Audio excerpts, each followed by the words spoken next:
বন্ধুরা, আজকে নিয়ে আসলাম 5 মিনিটে কিভাবে ঝটপট করে সকালের নাস্তায় এই হালুয়াটা তৈরি করা যায়। তার জন্য প্রথমে একটি প্যান বসিয়ে তাতে 1 চামচের মতো ঘি আর 1 টেবিল চামচ সুজি আর সামান্য পরিমাণ লবণ দিয়ে খুব ভালো করে ভেজে নিব। চুলার জালটা এই সময় কমিয়ে খুব আস্তে আস্তে ভাজতে হবে যতক্ষণ না পর্যন্ত একটা গোল্ডেন কালার চলে আসে। এর মধ্যে দুটো শুধু এলাচ দিব, আর কিছুই দিব না। দিয়ে অনবরত নেড়ে চেড়ে ভাজা করতে হবে। ভাজতে ভাজতে যখন সুজিটার খুব সুন্দর একটা গন্ধ চলে আসবে তখনই বুঝতে হবে যে ভাজাটা আমার হয়ে গেছে। সেই পর্যায়ে আমি পানি মিশিয়ে নেব। তার জন্য আমি এক কাপ নর্মাল পানি দিয়ে খুব ভালো করে আস্তে আস্তে নেড়ে চেড়ে নেব। এই সময় চুলার জালটা কিন্তু কমানোই থাকবে।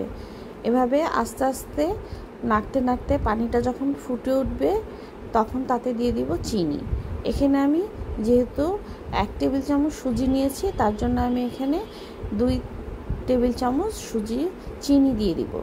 চিনি দিয়ে আস্তে আস্তে নাড়তে থাকবো।